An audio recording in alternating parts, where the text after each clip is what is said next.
peu 60 camions, hein, donc prêts à intervenir en pré-salage sur l'ensemble de la métropole du Grand Nancy, plus quelques engins qui sont dans certaines communes, hein, du type Veolia ou Nicolas, hein, qui interviennent aussi avec nous. En termes humains, vous avez une équipe de chauffeurs qui assure les 3-8, hein, en astreinte, donc en vigilance orange, donc, et qui s'entraînent actuellement, hein, à reconnaître un petit peu leur parcours, hein, car on nous annonce quand même des risques de neige dès demain soir et dès ce soir peut-être, hein. Donc un pré-salage éventuel en fonction de l'alerte météo sera envisagé dès ce soir si c'est nécessaire, hein. Mais demain, c'est certain.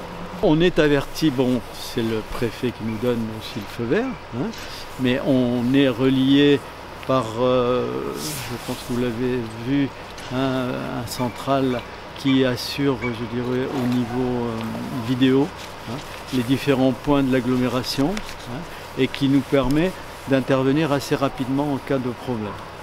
N'oublions pas quand même que l'on a 10 rampes d'accès, hein, on est dans une cuvette, donc ces 10 rampes d'accès doivent être dégagées et en tous les cas salées en priorité. Ces rampes d'accès, les liens avec tout ce qui est ce que sont les infrastructures autoroutières, hein, A31, A333, la 57. Donc il faut en priorité déjà saler tout ça, les rampes d'accès, et ensuite on arrive au résidentiel interne.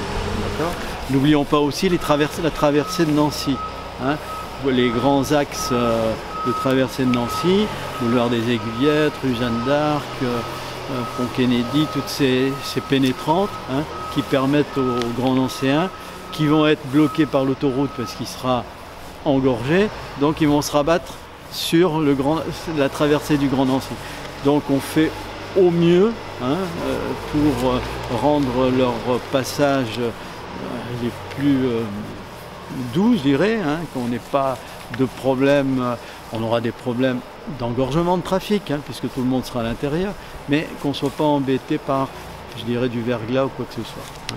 N'oublions pas que dans les années précédentes, la consommation de sel qui a été très importante, par exemple en 2009 et en 2010, c'est pas tellement la neige, hein, c'est surtout le verglas, hein, qui nous a paralysés pendant pas mal de jours, hein, de gel.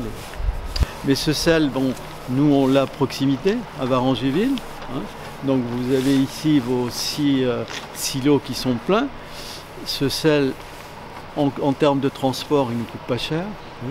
Et il nous est arrivé une fois, c'est ce que je disais, c'est en 2009 ou en 2012, on a fait appel à du sel du sud, hein, qu'on a fait monter. Bon, ça nous a coûté, mais c'était nécessaire car nos réserves et celles de Varangéville étaient pratiquement à sec, hein. Le prix, ben, c'est vrai qu'il est relativement aisé, je dirais, par rapport à d'autres, hein, qui viennent du sud. Les consommations de sel, grosso modo, c'est 3-4 tonnes. Après, on va me dire que ça perturbe un peu le trafic pour l'entretien des routes et autres. C'est vrai, mais il faut quand même pouvoir circuler. On ne peut pas bloquer, je dirais, les métropoles, hein, qu'elles soient nancéennes, qu'elles soient dans d'autres cités du Grand Est, hein. On est obligé pour le confort, je dirais, des citoyens, hein, de saler. Et c'est pour l'instant ce qu'on a trouvé de mieux.